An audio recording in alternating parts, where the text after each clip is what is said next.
Welcome to our channel. YCP MP పార్టీకి ఎన్ని కోట్ల రూపాయల బాండ్లు సమర్పించాడో తెలిస్తే షాక్. ఎలక్టరల్ బాండ్స్ వివాదం దేశంలోని అన్ని పార్టీలను ఉక్కిరిబిక్కిరి చేస్తోంది. దక్షిణాదిలో ముఖ్యంగా బీఆర్ఎస్, వైసీపీ నిర్వాకం చూసి ముక్కున వేలేసుకుంటున్నారు ప్రజలు.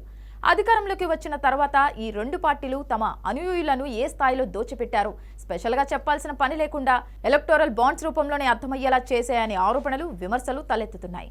తాజాగా వైసీపీకి చెందిన ఓ ఎంపీ కంపెనీ కొనుగోలు చేసిన ఎలక్టోరల్ బాండ్స్ విలువ చూసి ఉక్కిరిబిక్కిరి అవుతున్నారు రాజకీయ పరిశీలకులు.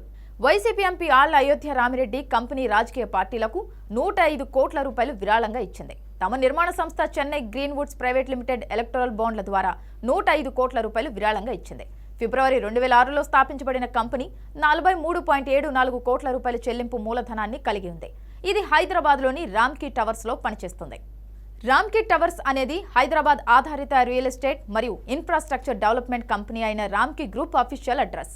దీని చైర్మన్ ఎవరో కాదు, వైసీపీ ఎంపీ, ఆ పార్టీ అగ్రనేత ఆళ్ల అయోధ్య రామిరెడ్డి. ఈయన గుంటూరుకు చెందిన బడా వ్యాపారవేత్త కమ్ పొలిటీషియన్. 2020లో వైసీపీ ఆయనను రాజ్యసభకు ఎంపిక చేసింది. జూలై 2021లో ఇన్కమ్ ట్యాక్స్ అధికారులు రామ్కీ గ్రూప్ కి సంబంధించిన 15 ఆస్తులపై దాడులు నిర్వహించారు.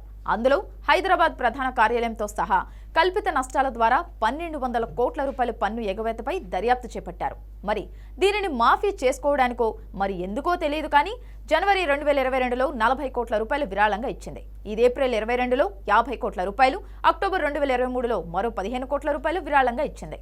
మొత్తం మీద ఈ కంపెనీ అధికారికంగా 105 కోట్ల రూపాయలు ఎలక్టోరల్ బాండ్ల విరాళంగా ఇవ్వగా అంతకు మించిన పెద్ద మొత్తంలో మరింత సొమ్ముని ముట్టజెప్పి ఉండవచ్చని భావిస్తున్నారు.